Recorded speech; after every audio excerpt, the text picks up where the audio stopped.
Fala pessoal, sou Danilo Oliveira, nós vamos falar agora sobre o Reino Franco, então, dando sequência aí às nossas aulas sobre Idade Média. Em primeiro lugar, pessoal, é importante dizer que o Reino Franco, ele é ancestral da França e da Alemanha, então isso é um dos motivos para a gente estudar a importância deste reino. Então tem um mapa aqui mostrando mais ou menos, né, sobre isso, então tá aí a parte rosa, né, correspondente aí a terras que hoje seriam na França, e a Alemanha, né? Também passando ali um pouquinho pela Bélgica e pela Holanda atuais, né? Te dizer, pessoal, que os francos, eles têm duas dinastias. Então eles têm a dinastia Merovingia e a dinastia Carolíngia. Então primeiro a gente vai falar da dinastia Merovingia. A dinastia Merovingia, pessoal, tem esse nome devido a um rei conhecido como Meroveu, né? Ele era filho de um outro rei chamado Clódio. Então, devido ao nome dele, Meroveu, aí começa essa dinastia Merovingia. O rei mais importante aí pra gente nessa dinastia Merovingia será o Clovis, tá? Porque o Clovis vai ser ali o responsável por fazer uma aliança com a igreja na época, né? A igreja cristã, na época ainda não estava dividida, então essa aliança vai fazer com que os francos tenham ali um grande poder, né? Um poder político, né? Porque a igreja era uma instituição muito importante, então tem essa aliança aí entre os dois, né? Francos e igreja. E aí, pessoal, né? No fim dessa dinastia nós teremos o Carlos Martel. O Carlos Martel, ele vai ser um prefeito de palácio, que é um cargo que vai ganhando cada vez mais poder em relação aos próprios reis.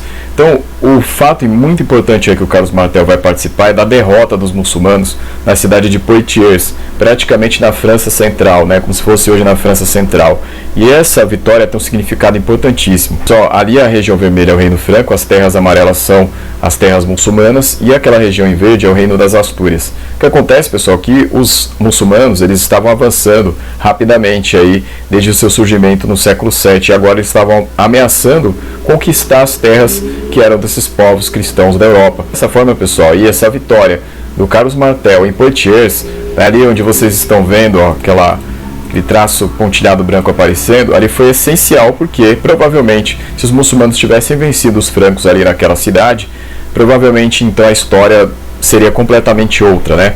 A Europa teria mais expansão muçulmana e nós não sabemos como seria o restante da história, né? Então, se a história chegou desse jeito até hoje pra gente, desta forma, parte importante disso se deve a essa batalha aí de Poitiers entre francos e muçulmanos com vitória dos francos. Pessoal, nós temos a dinastia Carolíngia, que vai ser mais conhecida que a dinastia Merovingia. A dinastia Carolíngia deve esse nome ao Carlos Martel, e aí, então, o seu filho, Pepino Breve, vai começar essa dinastia. Pepino Breve, pessoal, também vai ter uma aliança com a igreja, inclusive recuperando terras para a igreja lá no centro da Itália. Então, parte do poder da igreja na Idade Média vai se dever aí às conquistas de Pepino Breve. O principal mesmo, pessoal, foi o Carlos Magno, seu filho.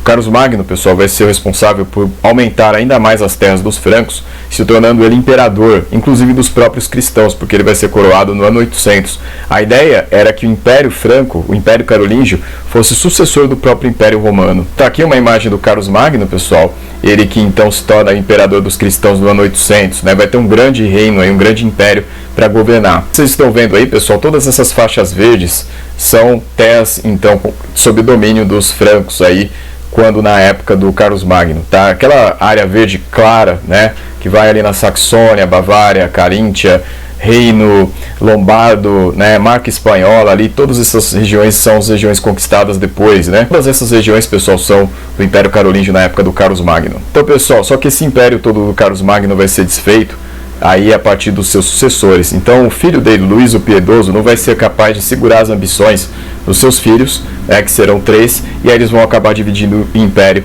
no ano de 843, tá? No Tratado de Verdun. Pessoal, aqui são as regiões que vocês podem ver aí, essas regiões vermelha, rosa e verde. Então, a região vermelha é do Carlos o Calvo, a região rosa é do Lotário I e a verde é do Luís o Germânico. Então, esse é o início do esfacelamento do Império Carolíngio, tá? Vai facilitar a ascensão do feudalismo logo depois. Então, por enquanto é isso daqui. Na aula que vem a gente continua. Então, obrigado e até a próxima.